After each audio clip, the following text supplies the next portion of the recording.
Piye, also known as Pianki, was a pharaoh of the 25th dynasty of Egypt who ruled during the 8th century BCE and is best known for his successful conquest of Upper Egypt, marking the beginning of the Nubian or Kushite dynasty's rule over Egypt and his efforts to reunify the fragmented Egyptian kingdoms. Seeing an opportunity to exert his influence, Piye embarked on a military campaign into Egypt. He led his Nubian forces northward, capturing cities and gaining the support of local populations along the way. His campaign was characterized by both military victories and strategic alliances, and he eventually reached the heart of Egypt. Piye's most significant achievement was his conquest of Egypt's capital city, Thebes, in 728 BCE. This victory marked the reunification of Egypt under Nubian rule and solidified Piye's authority over the region. He assumed the title of pharaoh and became the first ruler of the 25th dynasty, often referred to as the Nubian or Kushite dynasty. After his death, Piye was buried in a pyramid at El Karu, a royal cemetery in Nubia. His legacy endured beyond his lifetime, as his reign marked a brief period of Nubian dominance over Egypt. His rule was followed by several generations of Nubian pharaohs who continued to shape Egypt's cultural and political landscape. His successful campaigns and establishment of the Nubian dynasty left an indelible mark on the history of ancient Egypt and Nubia, showcasing the capabilities of Nubian rulers on the world stage. Number 2. Pharaoh Ramesses II, circa 1303 to 1213 BCE. Also known as Ramesses the Great, he was one of Egypt's most celebrated pharaohs, known for his military campaigns and numerous building projects. Ramesses II was a prolific builder and undertook many construction projects throughout Egypt. Perhaps his most famous architectural achievement is the temple complex at Abu Simbel, carved into the cliffs along the Nile River, featuring 4 colossal statues of himself. He also expanded and renovated many other temples and monuments throughout Egypt. Number 3. Queen Nefertiti, circa 1370 to 1330 BCE. The Queen of Egypt during the Amarna period. She is renowned for her beauty and her role in the religious reforms of her husband, Pharaoh Akhenaten. Queen Nefertiti, whose name means, "the beautiful one has come," was one of ancient Egypt's most enigmatic and celebrated queens. She lived during the 14th century BCE, in the period known as the Amarna period, which was marked by significant religious and artistic changes in Egypt. Nefertiti was the great royal wife of Pharaoh Akhenaten, who initiated a revolutionary shift towards the worship of a single god, the Aten, represented by the sun disk. This religious transformation is often referred to as the Atenism, or the Amarna Revolution. Nefertiti played a crucial role in this religious movement and was depicted alongside her husband in numerous reliefs and sculptures, emphasizing their equal status. Nefertiti is renowned not only for her role in Akhenaten's religious reforms but also for her remarkable beauty. Her iconic bust, discovered in the studio of the sculptor Thutmose, is one of the most famous and recognizable artifacts from ancient Egypt. It showcases her elegant and serene features, with a graceful neck and a distinctive crown. Number 4. King Azana of Aksum, circa 4th century CE, ruler of the Aksumite Empire in what is now Ethiopia and Eritrea. He is known for adopting Christianity as the state religion, making Aksum one of the first Christian kingdoms in the world. Inscriptions from his era, found in different languages such as Ge'ez, Greek, and Sabaean, provide invaluable insights into the political, cultural, and religious dynamics of the Aksumite Empire.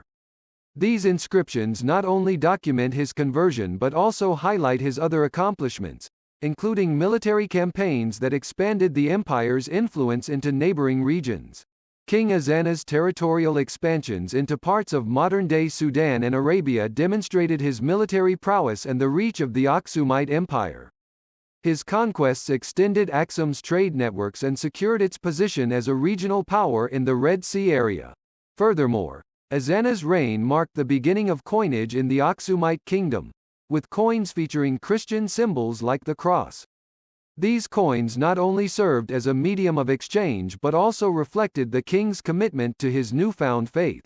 Overall, King Azana of Aksum played a pivotal role in shaping the religious and geopolitical landscape of the region. His conversion to Christianity left an indelible mark on Ethiopian and Eritrean history, and his military successes expanded the empire's influence. Today, King Azana is remembered as a key figure in the early history of Christianity in the Horn of Africa and as a ruler who left a lasting legacy in the annals of Ethiopian and Eritrean history. Number 5. Hatshepsut, circa 1479 to 1458 BCE. One of Egypt's few female pharaohs. She ruled during the New Kingdom and is known for her impressive building projects, including the Deir el-Bahri temple complex. Hatshepsut, one of ancient Egypt's most remarkable pharaohs, defied convention and left an indelible mark on the history of the New Kingdom period, circa 1550 to 1070 BCE. She is celebrated for her extraordinary reign, notable achievements, and unique position as one of Egypt's few female pharaohs. Her reign was marked by impressive building projects. The most renowned of these is the Deir el-Bahri temple complex, which included her stunning mortuary temple at Luxor, a structure notable for its grandeur and architectural innovation. These monuments showcased her reign's prosperity and her reverence for the god Amun. Number 6. Cleopatra VII, 69–30 BCE. The last pharaoh of ancient Egypt. She is famous for her relationships with Julius Caesar and Mark Antony and her efforts to preserve Egypt's independence from the Roman Empire.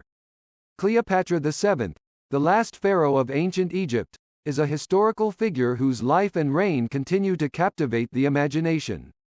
Born in 69 BCE, she ascended to the throne at a tumultuous time in Egypt's history, and her story is marked by political intrigue, romance, and her efforts to preserve Egypt's independence in the face of the rising power of Rome.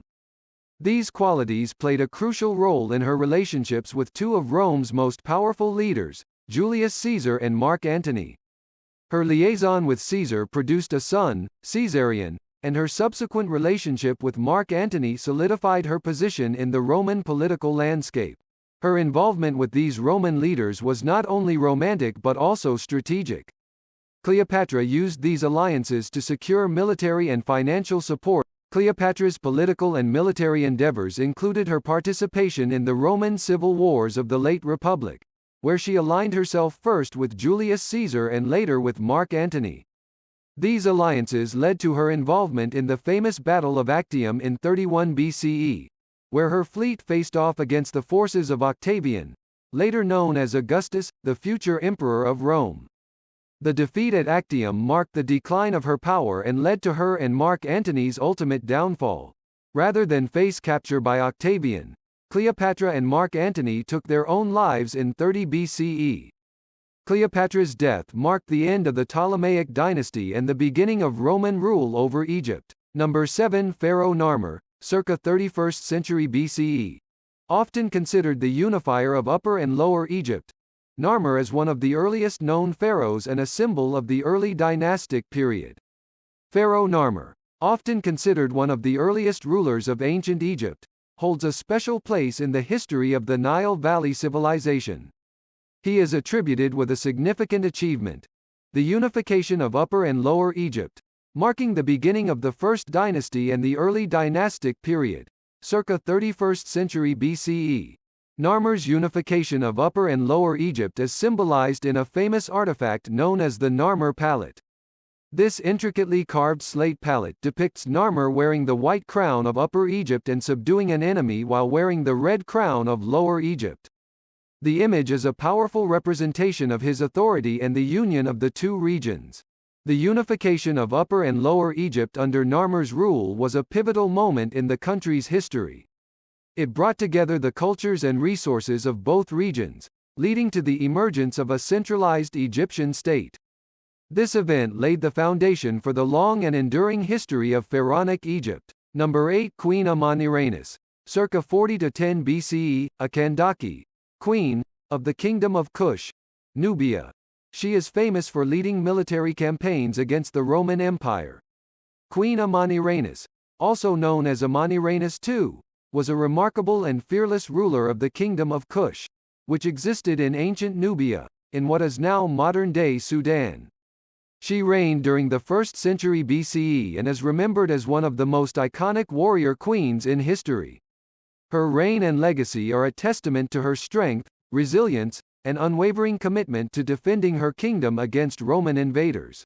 Amanirenas came to power as queen regnant, a position that gave her full authority to govern and lead her people. Her rule was marked by a series of conflicts with the Roman Empire, which had expanded its influence southward into Egypt. The Romans sought to exert control over Nubia, a region rich in resources, including gold and valuable trade routes. Amanirenas, however, was not one to yield to foreign aggression. The most significant conflict between Queen Amanirenas and the Romans occurred in 24 BCE when the Roman governor of Egypt, Gaius Petronius, launched a military campaign to conquer Nubia. Amanirenas fiercely resisted the Roman incursion, leading her army into battle with a determination that inspired her people. One of her most iconic achievements was her defeat of a Roman army at the Battle of Aswan. Despite being outnumbered and facing formidable Roman legions, Amanirenas' military prowess and strategic acumen prevailed. She led her forces to a resounding victory, causing significant losses to the Roman invaders and forcing them to retreat from Nubia. This victory was a testament to her leadership and her ability to defend her kingdom against a powerful foreign adversary.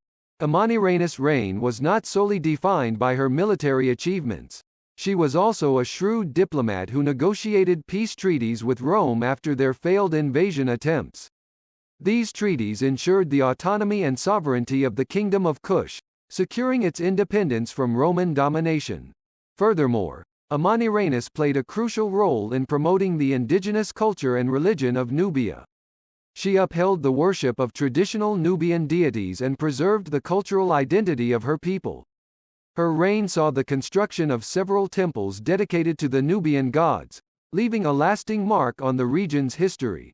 Queen Amanirenas remains an enduring symbol of strength, leadership, and resistance against foreign aggression. Her legacy serves as a reminder of the significant role women have played in shaping the course of history, even in societies dominated by patriarchal structures. Her unwavering commitment to defending her kingdom and preserving her culture has left an indelible mark on the history of ancient Nubia, and she continues to inspire people around the world today. Number 9. King Tahaka, circa 710 to 664 BCE, a Nubian pharaoh of the 25th dynasty. Tahaka ruled over Egypt during a period of Nubian dominance. King Tahaka, also spelled Taharka, was a prominent ruler of the 25th dynasty of Egypt, a period during which Nubian kings from the Kingdom of Kush, in present-day Sudan, ruled over Egypt. Tahaka reigned during the 7th century BCE and is remembered as one of the most illustrious pharaohs of this dynasty, known for his military prowess, architectural achievements, and efforts to restore Egypt's former glory. One of Tahaka's most remarkable accomplishments was his military campaigns, which aimed to defend Egypt from external threats and expand its territories. He successfully repelled the Assyrian invasion led by King Esarhaddon and later his successor, Ashurbanipal. His victories over the Assyrians earned him a reputation as a formidable military leader and protector of Egypt. Tahaka was also known for his architectural projects, with the most famous being his contributions to the Temple of Amun at Karnak. He renovated and expanded this temple, adding significant structures and inscriptions that celebrated his reign and devotion to the Egyptian gods. These architectural endeavors showcased his commitment to restoring the grandeur of Egypt's religious centers. King Tahaka remains a notable figure in both Egyptian and Nubian history, symbolizing the successful union of these two civilizations during a pivotal period. His reign exemplified the potential for cultural exchange and cooperation between nations, even in the complex and often tumultuous landscape of ancient history. Tahaka's legacy endures as a testament to the enduring power and influence of Nubia and its significant role in shaping the history of Egypt. Number 10. Queen Makeda, also known as the Queen of Sheba, is a legendary and iconic figure in the history and mythology of Ethiopia and the broader African region. She is celebrated for her wisdom, beauty, and legendary visit to King Solomon of Israel. While the historicity of Queen Makeda is debated, her story has captured the imaginations of people for centuries. According to Ethiopian tradition and religious texts, Queen Makeda ruled over the ancient kingdom of Sheba, which is believed to have been located in the region of modern-day Ethiopia and Yemen. She is often depicted as a wise and powerful queen who governed her kingdom with intelligence and grace. One of the most famous aspects of Queen Makeda's story is her journey to meet King Solomon of Israel. As the tale goes, she heard of Solomon's great wisdom and desired to test his knowledge with a series of riddles.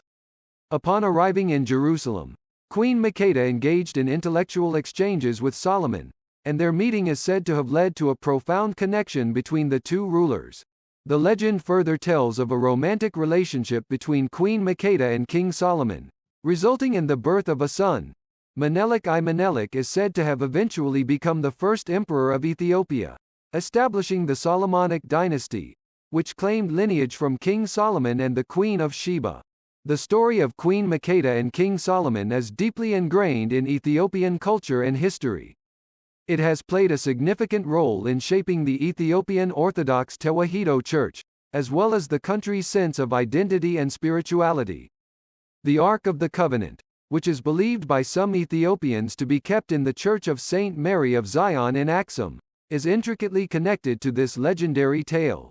Queen Makeda represents an enduring symbol of African royalty, wisdom, and the interconnectedness of African and Middle Eastern history and culture. Her legacy continues to be celebrated through various cultural traditions, literature, and religious beliefs, making her an iconic figure whose story transcends time and place. Whether viewed as a historical figure or a legendary character, Queen Makeda remains a powerful symbol of African heritage and strength. Thanks for watching my channel. Please like, comment and subscribe.